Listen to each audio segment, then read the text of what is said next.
자, 호란으로 들어갑시다. 자, 호란으로 들어가기 전에 여기 보면 지금 광해군의 정치에 대해서 한번 살펴봐야지 되겠네요.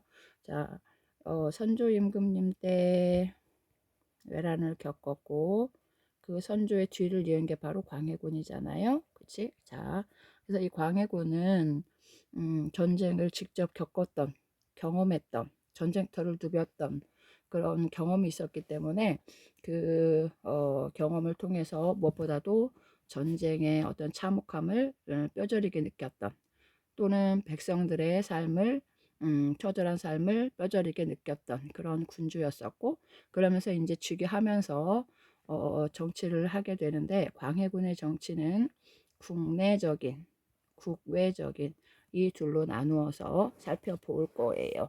자, 일단은 광해군의 국내 정치는 여기에 있는 것처럼 복구 사업, 전쟁으로 인해서 여러 가지 황폐화된 게, 붕괴된 게 굉장히 많겠죠. 그래서 그런 것들을 복구하는 곳에 초점을 맞추어서 국내 정치는 하게 되고, 국외적인 대외 관계는 뒷면에서 살펴보도록 할게요. 자, 우리 외란의 결과 양안과 호적이 소실되었다 기억하죠. 그래서 양안이라고 하는 것은, 호적이라고 하는 것은 국가의 세금을 걷는 근거라고 했었고, 그럼 이거를 작성함으로 인해서 국가의 재정을 확보할 목적을 가지고, 그래서 이거를 만들어서 그 다음에 뭔가 그 여러 가지 복구 사업을 펼칠 수 있는 재원으로 그렇게 마련하겠죠. 자, 그 다음에 농민의 공납 부담을 줄이기 위해서 경기도의 대동법을 실시했다라고 되어 있는데, 자, 농민들이 부담해야지 되는 농민들의 부담이 세 가지가 있었죠. 농민의 부담이 세 가지. 지난번에도 얘기했는데 전세가 있었고, 그 다음에 공납이 있었고, 그 다음에 여기 있는데, 이 세 가지 중에서 가장 농민들을 부담스럽게 하였던 것은 바로 이 공납이거든요. 근데 이 공납이 왜 부담스러웠는지, 그 다음에 어떻게 고쳐져서 대동법이라는 것을 하게 되었는지, 이것은 경제사에서 따로 배울 거고, 기말고사 때 중요한 시험 주제이니까 그때 살펴보도록 할게요. 그래서 여기에서는 백성들을 가장 고통스럽게 하였던 그 부담을 줄이기 위해서 대동법이라는 것을 실시하는데, 여기에서는 여기에 있는 대로 경기도에만 일단 시작을 해요. 이것이 전국으로 확산되는 데는 100년이나 걸리거든요. 그래서 광해군이 처음 대동법을 실시하였고, 그 다음에 경기도에서 시범 실시하였다라고 하는 거 알고, 자, 여기까지 국내였고, 지금부터는 국외로 들어가 보도록 합시다. 자, 우리 모두 알 터인데 광해군의 대외 정책은 결론적으로 중립 외교죠. 중립. 누구와 누구 사이의 중립. 자, 여기에 있는 대로 명과 후금 사이의 중립이라고 하는 건데, 왜 그랬는지 배경을 살펴봅시다. 자, 일단 임진왜란을 거친 뒤에 명은 쇠약해졌고, 그 틈을 이용해서, 틈새 방언을 이용해서 후금이 점점점 강성해졌죠. 이런 상황 속에서 후금이 명을 공격하는 거예요. 중국을 다 차지하기 위해서 명을 공격하였고, 이랬더니 명은 감당할 능력이 부족했기 때문에 조선에다가 지원군을 요청하죠. 내가 외란 때 너 도와주었으니 이번에는 네가 나를 도와라, 이렇게 해서 지원군을 요청하게 되었고, 이로 인해서 광해군은 굉장히 고민스럽겠지. 자, 우리나라 상황을 봐서는 지금 다시 남의 나라를 도울 수 있는 상황은 아니야. 그런데 또 한편의 의견은 뭐냐? 우리가 도움을 받았는데 이거를 갚지 않는 것은 도리가 아니지. 이렇게 해서 공방전을 벌인 끝에 여기에서 있는 대로 중립으로 가는 걸로 그렇게 해요. 그래서 여기 있는처럼 뭐를, 실리를, 우리에게 실제적인 이득이 되는 걸로 결론을 내리게 돼요. 그래서 일단은 군대를 파견하긴 하지만 강홍립이 이제 군대를 끌고 가는 지휘관이었는데, 근데 가서 상황을 보아라. 명이 승산이 있는 싸움인지 전혀 불가능한 싸움인지에 따라서 이길 수 있는 가능성이 있으면 최선을 다해서 지원을 해주고, 아니야, 이것은 최악의 상황이야 라고 판단이 되면 항복을 하여라. 항복을 하고, 그 다음에 우리의 뜻을 전달하여라. 외람 때 도움을 받았는데 이거를 외면하는 것은 도리가 아니기에 어쩔 수 없이 우리는 지원군을 할 수밖에 없었고, 그러나 너희 후금과는 딱히 관계를 악화시킬 생각은 없어 라고 하는 것을 전달하도록 그렇게 지시를 했어요. 자, 그렇게 해서 가서 보아하니 예측대로 명은 후금을 감당할 수 없었고, 그래서 상황을 파악해 보니 이것은 승산이 없는 싸움이야. 그러니 결국에 광해군의 뜻대로 항복의 뜻을 전달하게 되었었거든요.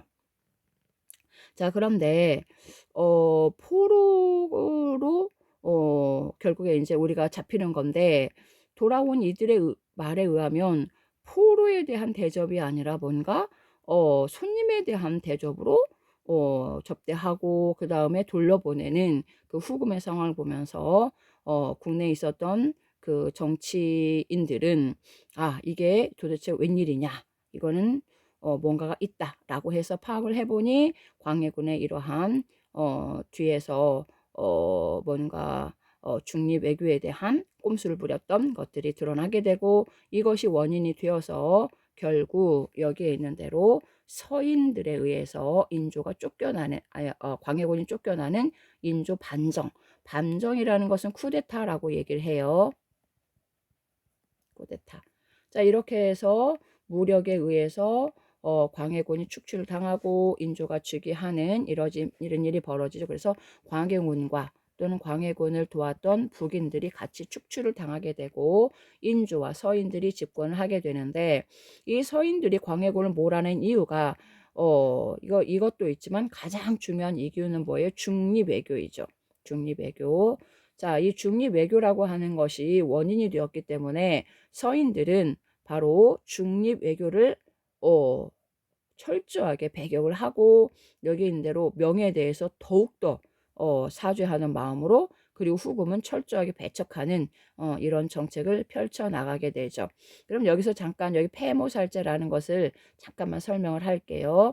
자, 엄마인, 물론 친엄마는 아니고 계비이긴 하지만 여기 인목대비가 선조의 부인으로서 두 번째 그 원래 왕비가 세상을 뜨고 다시 들어온 그 대비 왕비였는데, 이분이 이제 대비가 되었죠. 그래서 이 인목대비를 폐위시키는 건데, 왜 폐위시켰는지, 왜 영창대군을 살해하였는지 이것은 조금 길게 설명을 해야지 되는 부분인데, 어쨌든 선조의 부인이었던 인목대비를 폐위를 하고 그 다음에 인목대비의 소생이었던 영창대군을 본인이 직접 살해한 건 아니지만 귀양을 보냈는데, 강화의 사또가 그 방에서 방에다가 가둬놓고 그 다음에 아궁이에 불을 지펴서 질식시켰던 그런 사건들이 있었는데, 이거를 광해군이 시켰어 라고 해서 결국 죽이게 되는 이런 게 있었는데, 이 폐모살제에 대해서는 자세하게 알지 않아도 되고, 여기서는 중립외교 때문에 결국 광해군이 쫓겨났구나, 이것만 알고 있으면 될 것 같아요. 자, 이렇게 해서 광해군이 쫓겨난 뒤에 광해군에 대한 복수를 할 거야 라고 하면서 후금이 쳐들어오는 것이 바로 정묘호란이죠. 정묘호란. 자, 그런데 인조와 서인 정권은 강화도로 피신을 가게 돼요. 왜? 후금은 여진족이기 때문에 유목민족이고, 그래서 물에 대해서 굉장히 경험이 적기 때문에 강화도로 피신을 가지만, 그러나 이들을 상대할 수 있는 우리의 전력이 부족했기 때문에 결국 후금과 화의가 성립이 돼요. 우리가 그들을 형으로 섬기는 걸로. 자, 여기 이 정묘호란에서 가장 대표적인 것은 경봉수나 이립과 같은 의병들이 이들에게 항전했다라고 하는 것. 이 정도만 알고 넘어가면 될 것 같아요. 자, 우리가 형제, 그래서 그들의 형, 우리가 아우가 되는 걸로 결국 화의가 성립되었지만, 뭐 실질적으로 표현한다면 항복을 했지만, 그러나 조선은 그들을 형으로 섬길 의지가 전혀 없었고, 자, 그렇게 되면서 후금은 점점 성장을 해서 국호를 청으로 바꾸었습니다. 이것은 명이 멸망했다라고 하는 이야기겠죠. 그러더니 명이 멸망한 뒤에, 야, 명도 멸망했어, 너는 나를 군으로 섬겨라, 너는 신하야 라고 하는 것을 요구하게 되고, 이 요구에 대해서 조선에서는 두 가지 의견으로 나뉘어지게 돼요. 아닙니다, 끝까지 저항합시다 라고 전쟁을 주장하였었던 애들이 있었고, 아님 나 지금은 우리 지난번 싸워봤지만 안 돼요. 화의를 주장하는 주화로 이렇게 둘로 나뉘어지게 되었었고, 그래서 결국 조선이 거부를 하게 되면서 그래서 병자호란이 벌어지게 되는데, 자 여기에서는 정묘호란과 병자호란 때의 지금 전개도이니까 이거는 그냥 여러분들이 지도를 파악을 하시면 될 것 같은데, 자 여기 보면 이립, 정봉수 이게 지금 녹색에서 나오죠. 녹색에서. 그래서 정묘호란 때 가장 대표적인 인물들이라고 하는 거 정도 알고 있으면 될 것 같고요. 자 이렇게 해서 결국에 거부를 했더니 조선을 쳐들어오는 게 병자호란이죠. 그래서 이번에도 인조는 강화도로 원래 갈 생각이었어요. 그런데 이 청이 얘네들은 강화로 들어가더라 라는 것을 파악을 하고, 그렇게 해서 강화로 가는 길목을 차단시켰기 때문에, 그래서 원래의 목적지인 강화로 들어가지를 못하고 급하게 주변에 있었던 남한산성으로 들어가게 되죠. 그러나 남한산성은 왕이 들어가 있을 만한 준비가 전혀 되어 있지 않은 곳이에요. 그래서 강화 같은 곳은 이런 어떤 전란에 대비해서 군량미라든지 이런 걸 미리 비축을 해두는데, 남한산성은 그럴 계획이 전혀 없었기 때문에 항전하는데 상당히 한계가 있게 되고, 그래서 여기 남한산성의 왕이 결국에 피신에 들어갔어.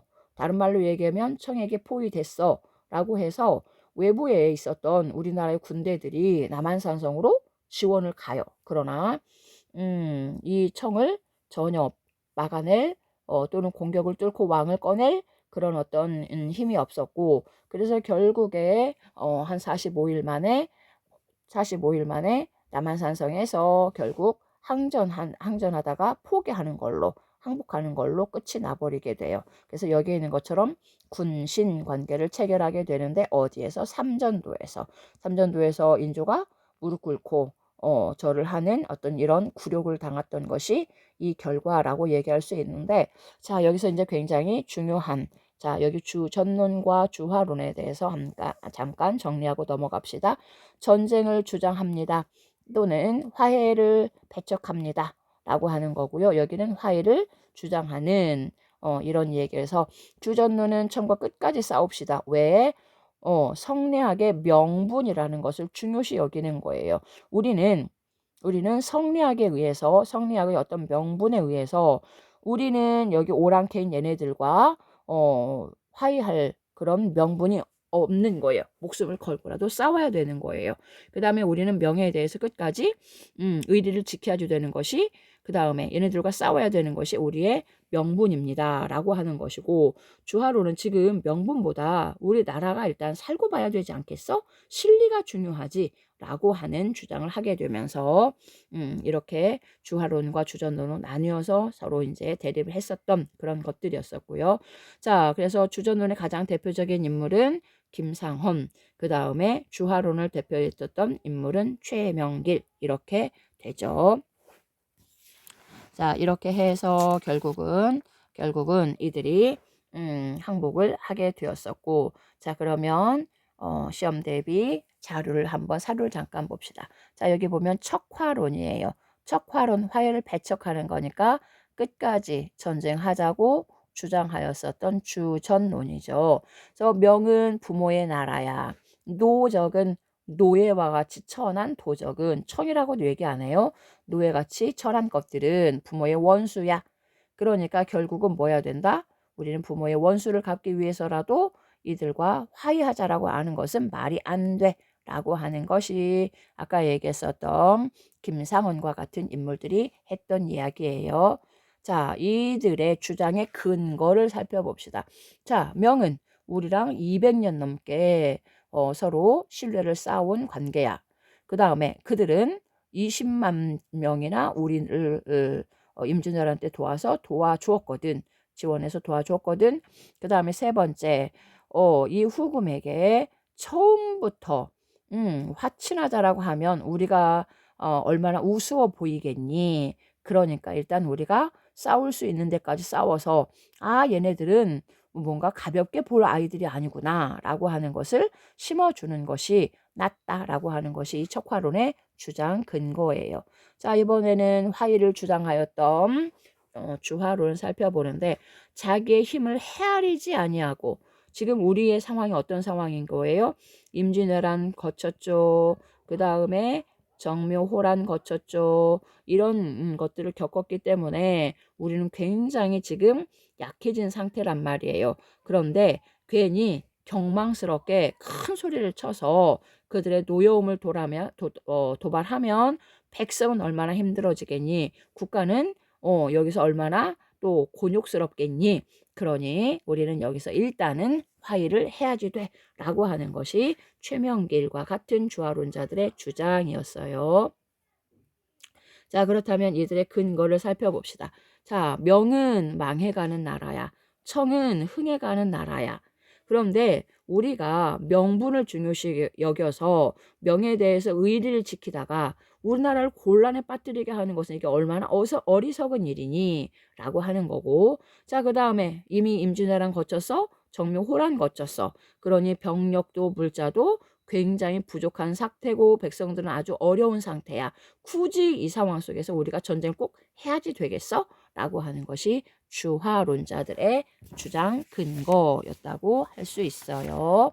자, 여기까지 해서 병자호란에 대해서 살펴봤습니다.